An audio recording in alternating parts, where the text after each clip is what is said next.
Hello बच्चों, देखो आज हम चैप्टर 9 के लिए वीडियो नंबर 17 लेकर के आए हैं और इस वीडियो के अंदर हम पढ़ेंगे सघन माध्यम और विरल माध्यम के बारे में।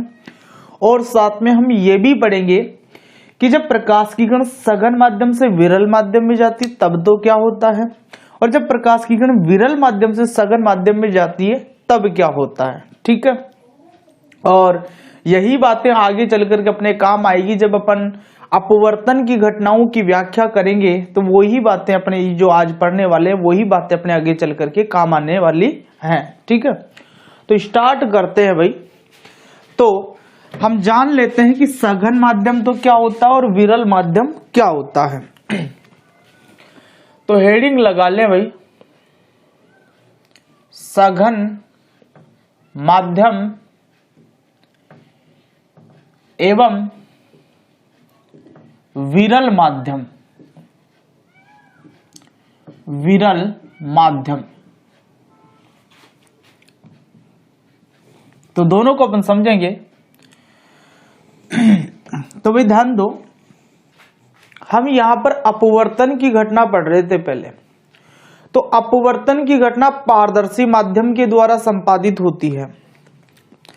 तो पारदर्शी माध्यमों की आपस में जब अपन तुलना करते हैं, कोई भी दो पारदर्शी माध्यम है उनकी जब अपन आपस में तुलना करते हैं तो कुछ पारदर्शी माध्यम ऐसे मिलेंगे जिसके कण पास पास होंगे और कुछ पारदर्शी माध्यम ऐसे होंगे जिनके कण दूर दूर होंगे। तो किन्हीं दो माध्यमों के बीच में तुलना करके अपन ये बोलते हैं भाई कौन सा माध्यम सघन है और कौन सा माध्यम विरल है। जब माध्यम के कण किसी दूसरे माध्यम की अपेक्षा पास पास होते हैं तब तो उसे अपन बोलते हैं सघन माध्यम, और जब माध्यम के कण किसी दूसरे माध्यम की अपेक्षा दूर दूर होते हैं तब उसे अपन बोलते हैं विरल माध्यम। ठीक है, तो सबसे पहले अपन बात कर लेते हैं सघन माध्यम की। सघन माध्यम की तो इसके लिए हम क्या बोलेंगे भाई, ऐसा माध्यम जिसके कण दूसरे माध्यम की अपेक्षा पास पास होते हैं वो कौन सा माध्यम कहलाता है, सघन माध्यम कहलाता है। तो देखो यहां पर पहले अपन परिभाषा ले लेते हैं, ऐसा माध्यम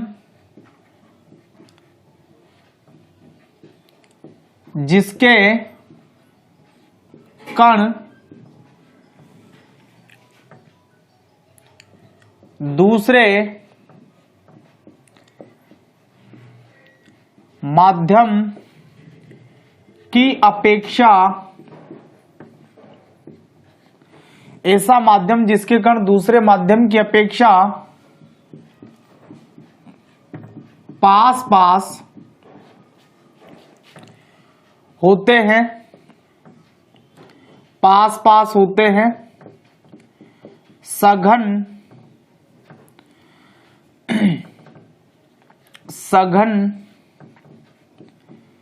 माध्यम कहलाता है। सघन माध्यम कहलाता है ऐसा माध्यम जिसके कण दूसरे माध्यम की अपेक्षा पास पास होते हैं, वही क्या कहलाता है, सघन माध्यम। अब जरा उदाहरण अपन देखते हैं। तो देखो मैं 3 पारदर्शी माध्यम ले लेता हूं, यहां पर कांच, जल और वायु। अब हम किन्हीं दो माध्यमों की तुलना करेंगे यहां पर केवल। तो जैसे मान लीजिए कांच और जल की अपन तुलना करें तो देखो कांच जो एक ठोस माध्यम है और जल एक द्रव माध्यम है। तो कांच के अंदर ठोस होने के कारण इसके कण पास पास ज्यादा होते हैं जल की अपेक्षा। तो यदि मैं कांच और जल की तुलना करूं तो यहां पर कांच सघन माध्यम होगा, क्योंकि जल की तुलना में जो कांच है इसके कण पास पास होंगे भाई। ठीक है, दूसरी देखो तुलना। तो जैसे मान लीजिए मैं जल और वायु की तुलना करूं, जल और वायु की, तो अब ध्यान दे अपन कि वायु तो गैस होती है तो इसके कण तो काफी दूर दूर होते हैं। तो इस वायु की अपेक्षा जल के कण पास पास होते हैं। तो जब इन दोनों की तुलना की जा रही है तो जल यहां पर सघन माध्यम बन जाएगा। देखो जल यहां तो विरल था लेकिन यहां पर ये कौन सा माध्यम बन जाएगा, सघन माध्यम बन जाएगा। तो जिन दो को लेकर के आप तुलना कर रहे हो उनमें ये देखना है कि किसके कण पास पास है, जिसके कण पास पास है वो सघन होगा। कोई माध्यम हमेशा सघन नहीं हो सकता और हमेशा विरल नहीं हो सकता। जिसके साथ आप तुलना कर रहे हो उसके आधार पर देखना पड़ेगा कि वो सघन है या विरल है। तीसरी कंडीशन देखो, तो जिसे मान लीजिए मैं कांच और वायु की तुलना करूं, किसकी, कांच और वायु की, तो इसमें देखो कांच के कण पास पास रहेंगे और वायु के कण दूर दूर रहेंगे, तो वायु की अपेक्षा कांच भी क्या होगा, एक सघन माध्यम होगा। ठीक है, इधर आ जाओ, अब विरल माध्यम की बात कर लेते हैं। विरल माध्यम,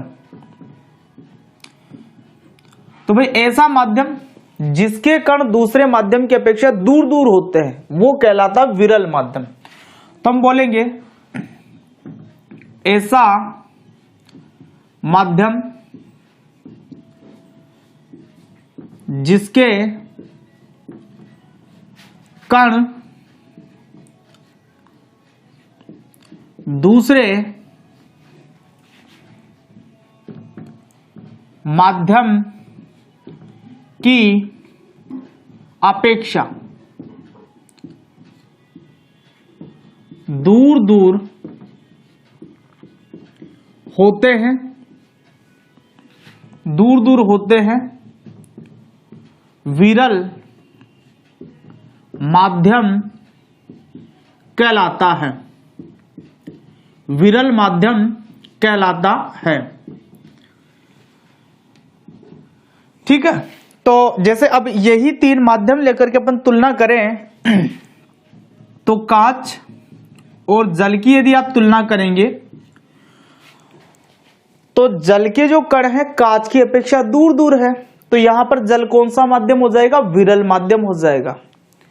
ठीक है, ऐसे ही यदि अपन जल और वायु की तुलना करें तो जल की अपेक्षा वायु के कण दूर दूर हैं, तो यहां पर वायु क्या हो जाएगी, विरल माध्यम हो जाएगी। ऐसा ही देखो, जब अपन कांच और वायु की तुलना करें तो यहां पर भी वायु क्या हो जाएगी, विरल माध्यम हो जाएगी, क्योंकि कांच की अपेक्षा वायु के कण कैसे होते हैं, दूर दूर होते हैं।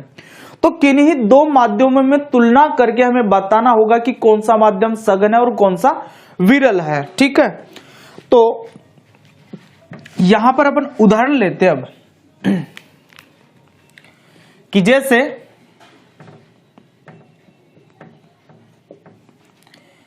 कांच व जल में, कांच सघन माध्यम है, माध्यम है। दूसरा उदाहरण अपन ले लेते हैं इस जल का और वायु का। तो ये उदाहरण नंबर 1 हो गया आपका। उदाहरण नंबर 2 ये हो जाएगा कि जल व वायु में, जल व वायु में जल सघन माध्यम है, सघन माध्यम है, सघन माध्यम है। ऐसे ही तीसरा उदाहरण अपना हो जाएगा कि कांच व वायु में कांच सघन माध्यम है, सघन माध्यम है, माध्यम है। तो हमें दो माध्यमों में तुलना करके देखना होगा कि कौन सघन होगा और कौन विरल होगा। ठीक है, ऐसे देखो ये जो दो दो जोड़े मैंने बनाए हैं उधर भी वही जोड़े लेते हैं अपन। कांच और जल के अंदर कांच सघन माध्यम है तो जल कौन सा माध्यम बन जाएगा, उधर विरल माध्यम बन जाएगा। तो यहां पर जैसे अपन लिख देते हैं, जैसे कांच, एक नंबर लगा देते हैं इसको, कांच व जल में जल विरल माध्यम है, जल विरल माध्यम है। दूसरा देखो, तो दूसरा उदाहरण क्या हो जाएगा, जल और वायु के अंदर वायु विरल माध्यम हो जाएगी। तो जल व वायु में वायु विरल माध्यम है, विरल माध्यम है। इसी तरीके से तीसरा देखो, कांच व वायु में वायु विरल माध्यम है, विरल माध्यम है। ठीक है भाई। तो एक ही माध्यम कभी सघन भी हो सकता है तो कभी विरल भी हो सकता है। हमें देखना यह पड़ेगा कि उसकी तुलना किसके सापेक्ष की जा रही है। जिसके भी सापेक्ष उसकी तुलना की जा रही है, यदि उसकी अपेक्षा उसके कण पास पास है तो सघन हो जाएगा, और जिसकी अपेक्षा उसकी तुलना की जा रही है उससे कण उसके दूर दूर है तो वो विरल हो जाएगा। तो देखो, सघन और विरल दोनों बातें आपके सामने आ गई है। ऐसा माध्यम जिसके कण दूसरे माध्यम की अपेक्षा पास पास होते हैं उसे तो सघन माध्यम कहते हैं। जैसे कांच, जल, जैसे कांच और जल के अंदर कांच सघन माध्यम है क्योंकि जल की अपेक्षा कांच के कण पास पास है। ऐसे ही जल और वायु के अंदर जल सघन माध्यम है क्योंकि वायु की अपेक्षा यहाँ पर क्या है, जल के कण पास पास है। तो वही बात है, यहाँ पर जल विरल माध्यम का काम कर रहा है लेकिन यहाँ पर अब सघन बन गया। ये कांच और वायु के अंदर कांच सघन माध्यम है। बात यही है कि वायु की अपेक्षा जो कांच के कण है वो पास पास होते हैं। इधर आ जाओ, ऐसा माध्यम जिसके कण दूसरे माध्यम की अपेक्षा दूर दूर होते हैं वो विरल माध्यम कहलाता है। तो जैसे कांच और जल में जल विरल माध्यम है क्योंकि जल के जो कण है वो कांच की अपेक्षा दूर दूर होते हैं। ऐसे वायु, जल और वायु के अंदर वायु विरल माध्यम है क्योंकि जल की अपेक्षा वायु के कण दूर दूर होते हैं। ऐसे देखो, यहाँ पर कांच और वायु में वायु विरल माध्यम है क्योंकि वायु के कण जो है वो कांच की अपेक्षा भी दूर दूर होते हैं। ठीक है। तो वीडियो पॉज करके आप ये नोट करेंगे, उसके बाद में अपन ये जानेंगे कि इस प्रकाश की किरण जब सघन से विरल में जाएगी तब तो क्या होता है, और जब प्रकाश की किरण विरल से सघन में आती है तब क्या होता है। तो वीडियो पॉज करके नोट कर लीजिए।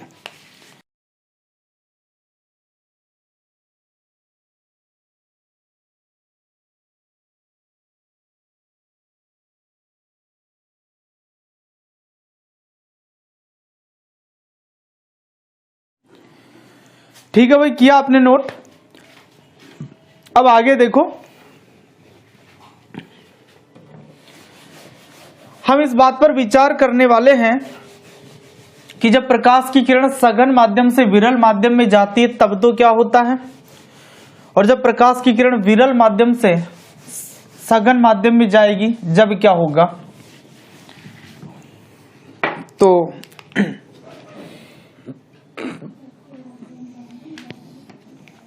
इधर तो अपन ये ले लेते हैं भाई, जब प्रकाश की किरण सघन माध्यम से विरल माध्यम में जाएगी जब तो क्या होगा, और इधर अपन ये ले लेते हैं कि जब प्रकाश की किरण विरल माध्यम से सघन माध्यम में जाएगी जब क्या होगा। तो इसको पहले अपन चित्र की सहायता से समझते हैं। तो देखो, यहां पर मैंने कांच बनाया है, ठीक है, और यहां पर नीचे की ओर जो है वायु है। ठीक है। तो देखो, ऊपर की ओर हमारे पास में जो माध्यम है वो है कांच, जो कि कैसा माध्यम है, सघन माध्यम है। वायु की अपेक्षा ये सघन माध्यम है। और नीचे की तरफ हमारे पास में जो माध्यम है वो है वायु, और वायु जो है कांच की अपेक्षा विरल माध्यम है, विरल माध्यम। क्योंकि आप जान रहे हो अब कि कांच के कण पास पास होते हैं इसलिए ये सघन माध्यम है, और वायु के कण दूर दूर है इसलिए ये विरल माध्यम है। अब यहां पर एक अभिलंब भी हम डाल लेते हैं, तो ये हमने अभिलंब डाल दिया। ठीक है। अब एक काम करते हैं, हम एक प्रकाश की किरण को इस सघन माध्यम से विरल माध्यम में लाते हैं। तो जब ये प्रकाश की किरण सघन माध्यम से विरल माध्यम में आती है तो अभिलंब से दूर हट जाती है भाई। जब प्रकाश की किरण इस सघन माध्यम से विरल माध्यम में प्रवेश करेगी तो प्रवेश करने के बाद में ये अभिलंब से क्या हो जाती, दूर हट जाती है। आपको पता है कि यहां पर होगा कोण I और यहां पर होगा कोण R। भाई ये तो हो गई आपकी आपतित किरण, आपतित किरण, ठीक है। और ये हो गया अभिलंब, अभिलंब, और ये हो गई अपवर्तित किरण, अपवर्तित किरण, अपवर्तित किरण।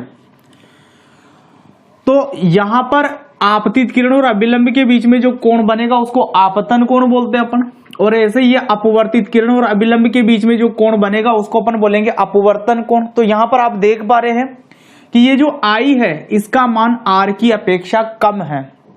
R का मान यहां पर ज्यादा है और I का मान क्या है, कम है। यानी कि अपवर्तन कोण का मान आपतन कोण से क्या होगा, ज्यादा होगा यहां पर, ठीक है। इधर आ जाते हैं। तो इधर हमें प्रकाश की किरण विरल से सघन माध्यम के अंदर भेजनी है।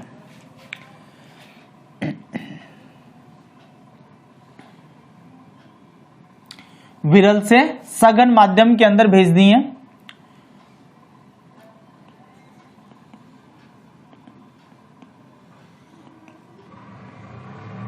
ठीक है।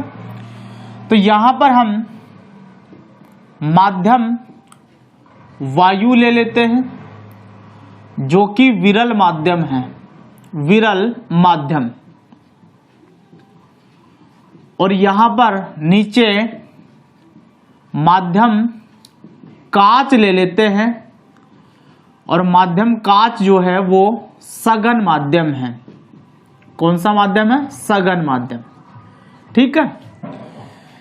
यहां पर भी वही काम कर लेते हैं अपन, दोनों का जो पृथककारी पृष्ठ है यहां पर पहले अभिलंब अपन खींच लेते हैं। अब प्रकाश की किरणों को हम विरल से सघन में ला रहे हैं। तो देखो यहां पर क्या होता है, ये प्रकाश की किरण आ रही है विरल माध्यम से सघन माध्यम में। तो जब ये विरल माध्यम से सघन माध्यम में आती है तो अभिलंब की ओर झुक जाती है। जब प्रकाश की किरण विरल माध्यम से सघन माध्यम में आती है तो ये अभिलंब की ओर क्या हो जाती है, झुक जाती है।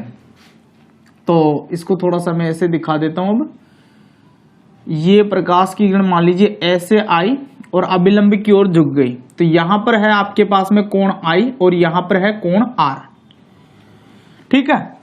तो इसको तो मैं दिखा देता हूं। आपतित किरण, ये हो गया अभिलंब, और ये हो गई आपकी अपवर्तित किरण, अपवर्तित किरण। तो ध्यान दो भाई, यहां पर ये आपतन कोण है और ये अपवर्तन कोण है। तो यहां पर आपतन कोण का मान ज्यादा होगा अपवर्तन कोण की अपेक्षा, ठीक है। तो आपको ये तो बात समझ में आ गई, जब प्रकाश की किरण सघन से विरल में जाती है तो वो अभिलंब से दूर हट जाती है, और जब प्रकाश की किरण विरल से सघन माध्यम में प्रवेश करती है तो वो अभिलंब की ओर झुक जाती है, ठीक है। आपको ये भी समझ में आ गया भाई, इस पहली वाली स्थिति में जो अपवर्तन कोण है उसका मान आपतन कोण से ज्यादा होगा, और इस दूसरी वाली स्थिति में आपतन कोण का जो मान है वो अपवर्तन कोण से क्या होगा, ज्यादा होगा। लेकिन एक प्रश्न हमारे सामने है कि जब प्रकाश की किरण सघन माध्यम से विरल माध्यम में जाती है तो वो अभिलंब से दूर हट जाती है, लेकिन क्यों हट जाती है।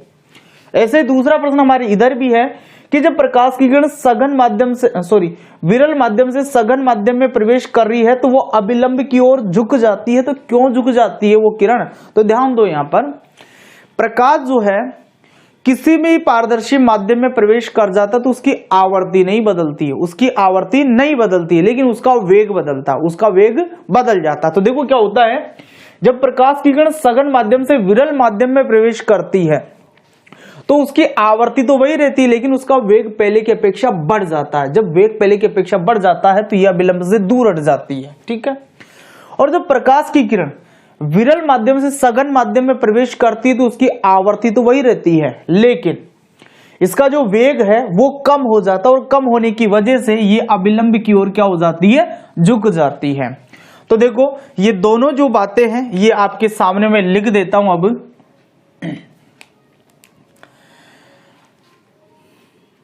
जब प्रकाश की किरण सघन माध्यम से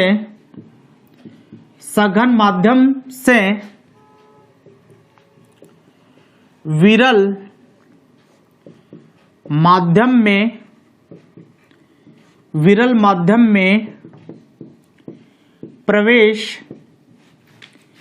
करती है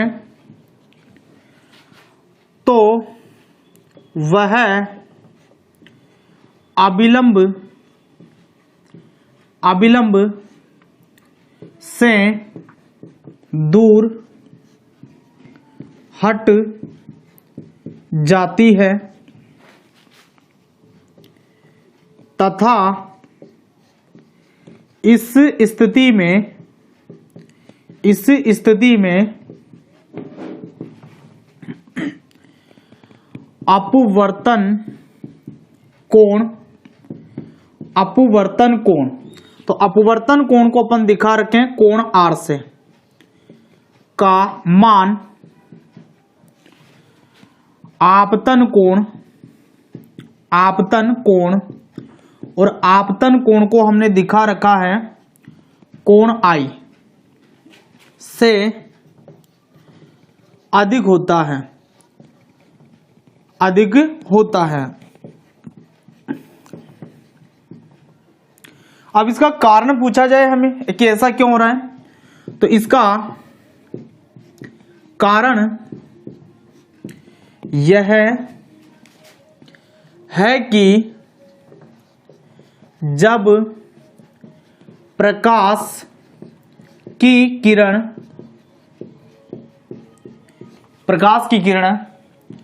सघन माध्यम से विरल माध्यम में प्रवेश करती है तो उसकी आवृत्ति तो वही रहती है,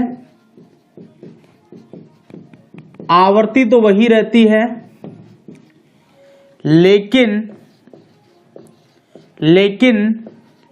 वेग बढ़ जाता है। तो कारण हमने बताया कि जब प्रकाश की किरण सघन माध्यम से विरल माध्यम में प्रवेश करती है तो उसकी आवृत्ति तो वही रहती है, लेकिन उसका जो वेग है वो पहले की अपेक्षा क्या हो जाता, बढ़ जाता। तो वेग बढ़ने के कारण यह विलंब से दूर हट जाती है। इधर आ जाए अब, तो यहां पर आप क्या लिखेंगे, देखो कि जब प्रकाश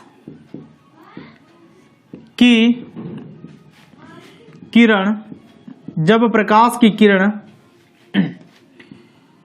विरल माध्यम से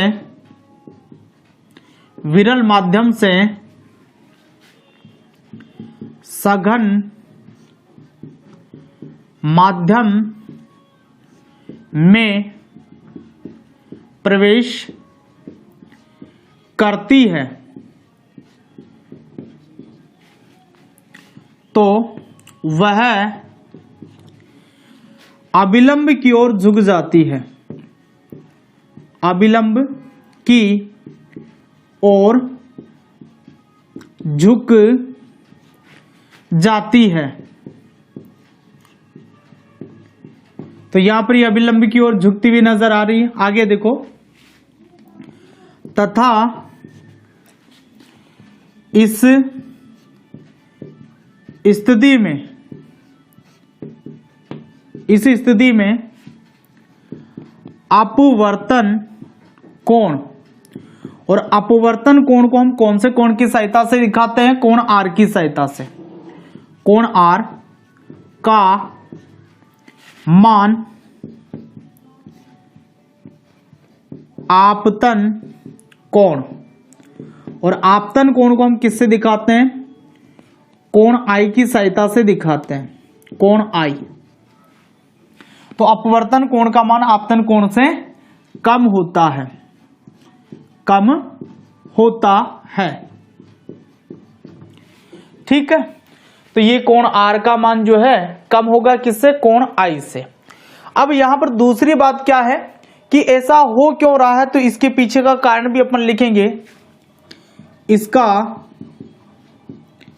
कारण है कि जब प्रकाश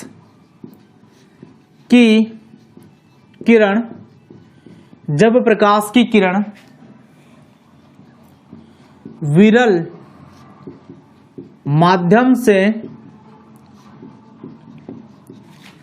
सघन माध्यम में प्रवेश करती है तो उसकी आवृत्ति तो वही रहती है, आवृत्ति तो वही रहती है, लेकिन उसका वेग कम हो जाता है, लेकिन उसका वेग कम हो जाता है, लेकिन उसका वेग कम हो जाता है। ठीक है, तो ये बातें अपने को ध्यान में रखनी है कि जब प्रकाश की किरण विरल माध्यम से सघन माध्यम में प्रवेश करती है तो वो अभिलंब की ओर झुक जाती है, तथा इस स्थिति में कोण आई का जो मान है, कोण आर का जो मान है कोण आई से क्या होता है? कम होता है।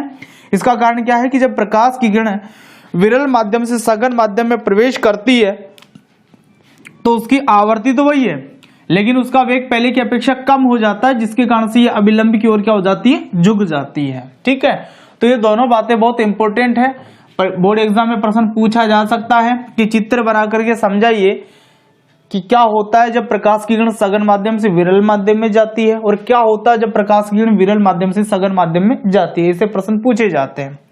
तो आप वीडियो को पॉज करके ये बातें नोट कर लीजिए दोनों।